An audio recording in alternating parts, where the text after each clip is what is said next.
dear aspirants, welcome to Epitome here. So we are doing this UPSC PYQ analysis, especially topic-wise PYQ analysis. So today's topic would be the continuation of President, Vice President and Governor. We'll be doing the part 2 of this particular topic. So let us start with this class. So the first question is, who among the following have held the office of Vice President of India? 1. Muhammad Hidayatullah. 2. Fakhruddin Ali Ahmed. 3. Neelam Sanjeeva.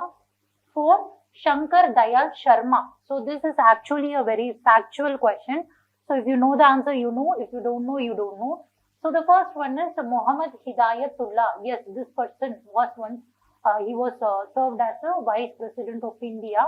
So he is there. And Fakhruddin Ali Ahmed and Neelam Sanjeeva, these both are, they served as the Presidents of India, but they never served as the Vice President of India. So we can eliminate this two options. Then Shankar Dayal Sharma, yes, he also served as the Vice President of India. So the correct answer would be B, 1 and 4 only. So the next question, the resolution for removing the Vice President of India can be moved in A. Lok Sabha alone, B. either House of the Parliament, C. joint sitting of the Parliament, D. Rajya Sabha alone. Now you try to answer this question. So let us explain this. They are asking about the resolution for removal of Vice President of India. So if you see, the correct answer would be Rajya Sabha alone. Why? Because you might have read that the impeachment or the resolution for removal of Vice President, it should be passed in both the houses, effective majority in Rajya Sabha and simple majority in Lok Sabha. But why the answer is only Rajya Sabha? The thing is, if you see the resolution, it should be passed only in Rajya Sabha by the effective majority. But what is that related to Lok Sabha is, after this resolution has been passed by the Rajya Sabha, the Lok Sabha has to just agree or approve this particular removal. So that is not, they are not passing any resolution.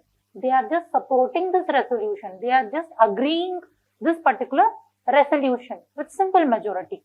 So we can simply say that the resolution for removal of Vice President of India is passed in the Rajya Sabha only, and it has been supported by the Lok Sabha with a simple majority.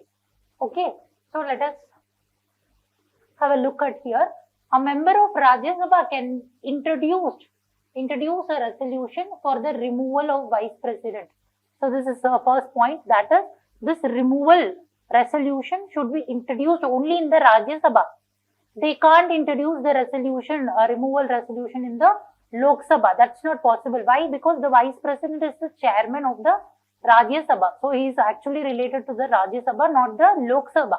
So the first point you should remember is the removal of Vice President. The first point is the resolution of removal should only be introduced in the Rajya Sabha and it can't be introduced in the Lok Sabha. This is the first point. Then second point, before introducing the resolution, a minimum of 14-day notice should be given to both the houses of Parliament. So before introducing this resolution in Rajya Sabha, a 14-day notice should be given to both the houses, not just Rajya Sabha. The notice should be given to both the houses. So this point you have to remember. Then this particular resolution is then debated and voted in Rajya Sabha, and how much majority is needed? It is the effective majority. What is effective majority? It requires the majority of all the then members of the house. Okay, so all the then members of the house, it should have the majority, and we can also call this as effective majority. So this is needed in the Rajya Sabha to pass this resolution. So the resolution is only passed in Rajya Sabha. Then what will Lok Sabha do? The Lok Sabha will support this resolution or will agree or approve this resolution. The Lok Sabha does not pass this resolution. It will approve the resolution. By how? By passing it with simple majority. So if the resolution has already been passed in the Rajya Sabha, it is sent to the Lok Sabha for consideration. Only the Lok Sabha has to consider. It should approve or disapprove. It's up to them. But they are not passing the resolution. So, for consideration, it is sent to the Lok Sabha. Then, this particular Lok Sabha, what they need to do, they need a simple majority to approve this particular resolution. What is simple majority? More than half of the members of present and voting.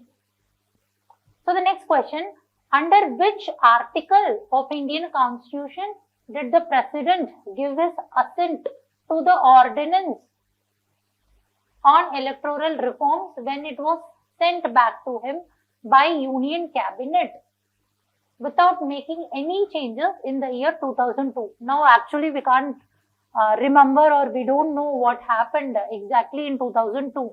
But what we can do, we can, with our fact, whatever static knowledge we have, with that we can try to answer this particular question. So with this given information, we can understand that they are asking about what is the article of Indian Constitution which is related to the President's assent to the ordinance. It is asking about the ordinance making power of the President. So we simply know the article 123 is related to the ordinance making power of the President. Simple. So we actually get the answer. But still, let us try to process what they are telling here in the question. So they are telling on the electoral reforms when it was sent back to him by the Union Cabinet without making any changes. So which means they are trying to say that there was some ordinance which the Council of Ministers or the Union Cabinet, they are asking the approval of President. They are asking the assent of the President for this particular ordinance which is related to some electoral reforms. And it is clearly visible that he has sent it for reconsideration and they have again sent to the President. So now he has to make the ordinance. So under which particular article he will be making an ordinance? That's what they are trying to ask. So again, the only option that is related to ordinance making power here is article 123. So that would be the correct answer. So if you see here, article 123 grants the President the authority to promulgate ordinances when both the houses of parliament are not in session. That is, we call it as recess. That is when both the houses, they are not in session, or either house is not in session, and the ordinary way of passing a bill and then getting assent from the President, that is not possible. Then there is some provision of ordinance making power given in the article 123 of the Constitution. Okay, we can't, like, suddenly we have to make a law, but we don't have time to wait to assemble the whole parliament.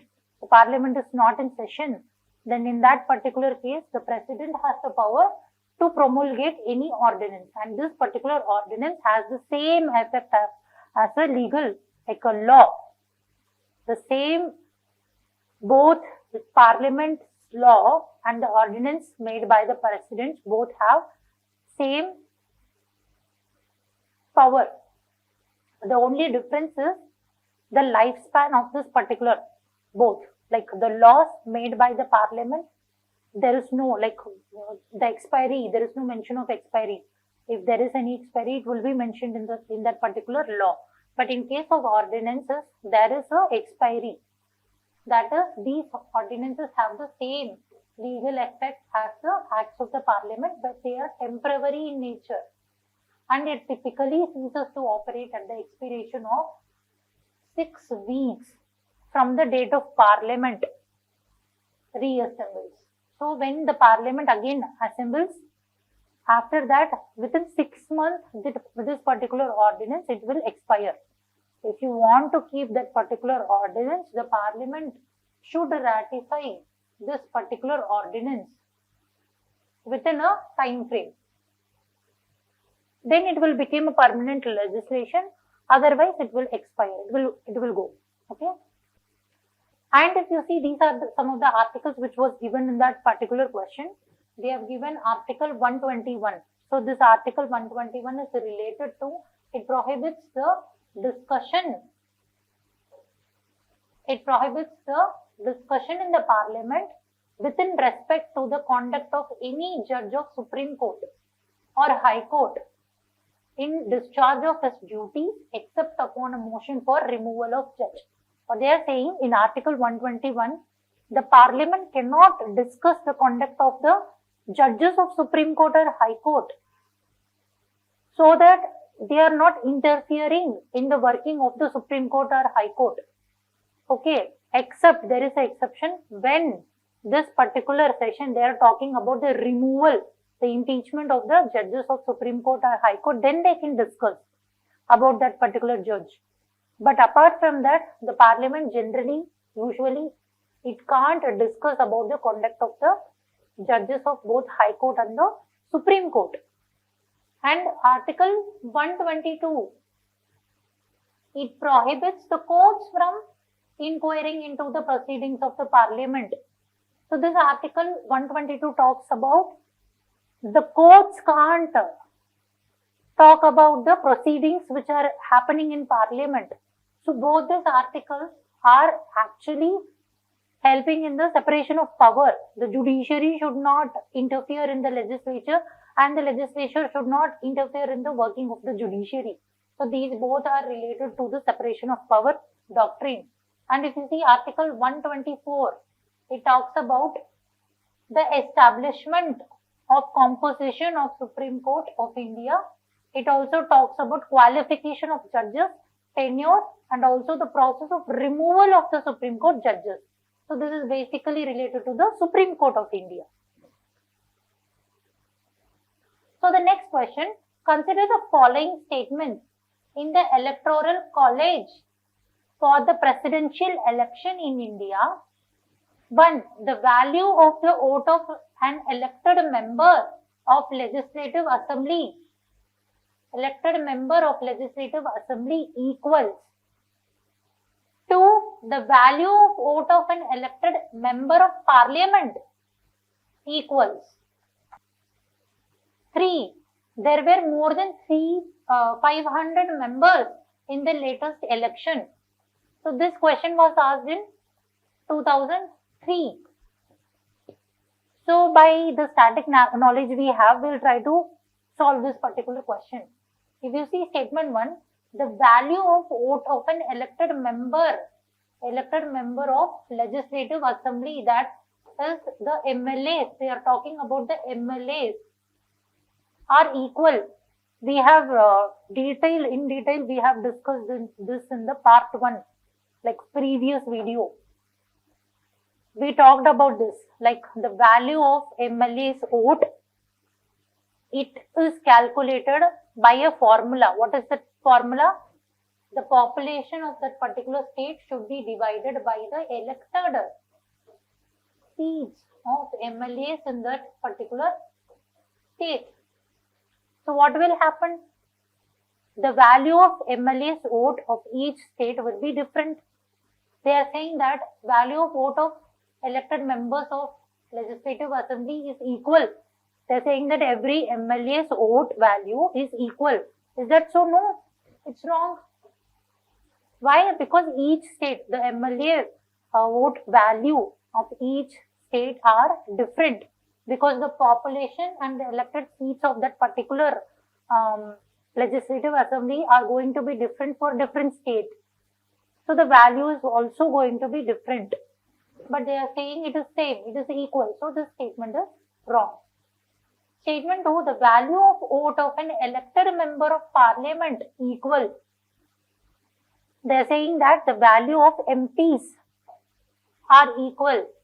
Again, we discussed this particular provision in the previous video. Yes, it is true. Each value of MPs are equal. Because if you see the formula, it is talking about all the states. It is not talking about any particular state, or it is not talking about the legislative, Lok Sabha or Rajya Sabha. No, every MP, even though he belongs to Lok Sabha or he belongs to Rajya Sabha, We belong to different states. No, there is no difference. Every MP, every vote value of an MP is equal. So this particular statement is correct. The third statement, there are more than 500 members in the latest election. This election held in 2003 or before that.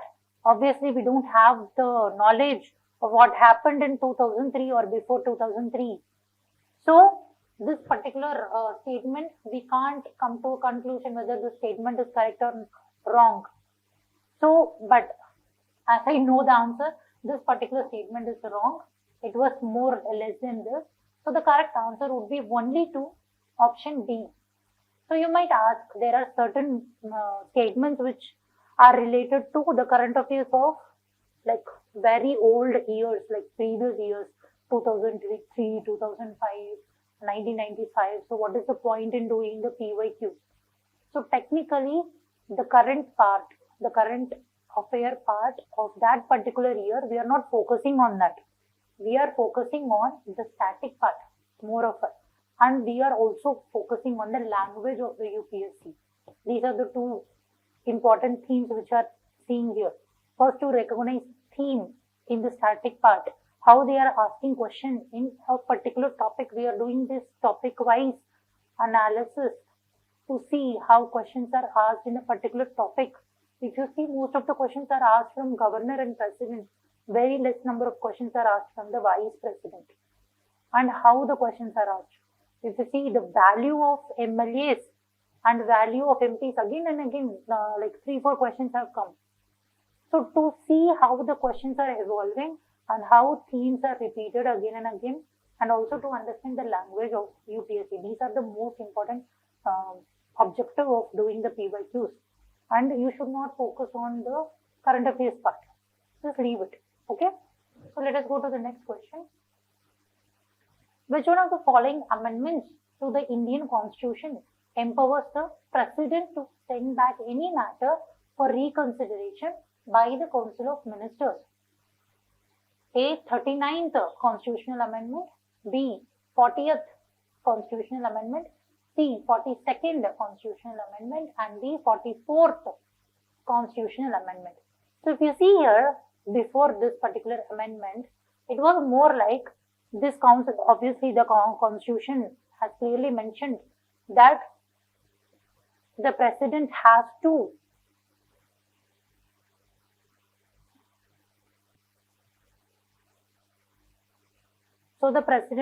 listen to the Council of Ministers. He can't go against the recommendation of the Council of Ministers. If the Council of Ministers are trying to take a decision and they are giving it to the President, he must give his assent. He can't go against the recommendation. So moreover, what happened was this particular posting of President, it is more like a very ceremonial head. He has no real power. The real power is with the government, the Council of Ministers and the Prime Ministers. So what happens is, whatever they want, they have this ultimate power. So whatever they want, they can make it with their recommendation. But after the 44th Constitutional Amendment Act, what happened was, this particular amendment, it came up with a new provision, that is, the President has the power to send the recommendation of the Council of Ministers for reconsideration. So what is this? When the Council of Ministers are coming up with a recommendation, they are asking the President to do or take certain decision. Okay, the President can send it for reconsideration. He can say, please reconsider this matter. They can take time, they can reconsider. Okay, what will happen for taking arbitrary decisions? This will prevent it from taking arbitrary decisions. And now, if again they are sending it, again the recommendation without any changes, again the Council of Ministers are sending it to the President, then he has no other choice. He has to give his assent. But at least once they are giving the chance, even the bills, if you see, let's say both the houses of Parliament, they are passing a certain bill apart from a money bill. Obviously, the money bill, he can't send it for reconsideration. President can't send it for reconsideration. But apart from any money bill, any ordinary bill or any other bill, which both the houses of parliament, they have passed it and they are sending it to the president for his assent. Instead of giving his assent or withholding his assent, the president can send it for reconsideration. But again, if the same bill, again it is passed by both the houses and it is again coming to the table of president, he must give his assent. He can't again send it for reconsideration. So at least for the first instance, he can send it for reconsideration. So this particular provision was added in 44th Constitutional Amendment Act. So the next question, one of the following are or is stated in the Constitution of India. 1. The President shall not be a member of either House of Parliament. 2. The Parliament shall consist of the President and the two houses. So they are asking which of the two provisions are stated in the Constitution of India. So if you see here, the President shall not be a member of either House of Parliament. Yes, the Constitution has clearly mentioned that whoever is going to be the President is not going to be the member of, he should not be the member of either House of the Parliament or even the member of the State Legislative Assembly. Okay, this is directly mentioned in the Constitution. So this particular provision is there. Then the Parliament shall consist of President and two houses. Yes, this is also directly mentioned in the Constitution. The Constitution clearly says that the Parliament, that is the Lok Sabha and the Rajya Sabha, along with the President is mentioned. That is, the Parliament consists of 1. The President, 2. The Lok Sabha, that is the lower house, and 3. The Rajya Sabha, that is the upper house. So the Constitution clearly mentions that the President is the integral part of the Parliament. Why? Because the President has many important jobs to do regarding the Parliament. For example, when a particular bill has been passed by the Lok Sabha and the Rajya Sabha, both the houses of Parliament, until the President gives his assent, it can't become a law. And apart from that, the President has the power to summon the houses. He has the power to dissolve the Lok Sabha. So he has many powers which are related to the Parliament. So the Constitution clearly mentions that the President is an integral part of the Parliament. So this particular statement is also correct. So what is the correct answer? Both 1 and 2, both are correct. So the next question, which one of the following is the part of Electoral College for the election of President of India but does not form part of the forum for his impeachment? Option A, Lok Sabha. Option B, Rajya Sabha. Option C, State Legislative Councils. Option D, State Legislative Assemblies. So if you see here, they are asking that which one of this following body takes part in the election of the President, but it is not part of the impeachment process of the President. So we already discussed about the Electoral College of the President. Who are the part of the Electoral College? 1. That is the elected members of Parliament. And 2. We have elected members of State Legislative Assembly. And we also have the elected members of Legislative Assemblies of Union Territories, that is the Delhi and the Puducherry. So all these elected members of Parliament, State Legislative Assemblies and the State Legislative Assemblies which have the Union Territory, which have the State Legislative Assembly of the Union Territory. So these people are included in the process of the election of the President. But if you see the impeachment process, only the members of the Parliament, they are included the members of the state legislative assembly, they are not included in the impeachment process. So if you see, the correct answer would be the C, that is state legislative, not C, D, that is state legislative assemblies, because they are going to take part in the election, but they are not part of the impeachment. Anyway, the state legislative council, they are not part of the election also, they are not part of the impeachment also. And if you see Lok Sabha and Rajya Sabha, yes, these people are taking part in both election and the impeachment. So the correct answer is D, state legislative assembly. So if you see here, electoral college of the president, all elected members of Lok Sabha participate in the election representing the people directly, and all elected members of Rajya Sabha, they are also part of the electoral college, contribute to the election, providing a voice of the states, as the members of Rajya Sabha are the representative of the states, and elected members of all state legislative assembly, they are also participating. Only the elected members, not the nominated members, and only the legislative assembly, not the legislative council, because most of the states, they don't have the legislative council. So these people are also participating in the election, and they are representing the regional parties.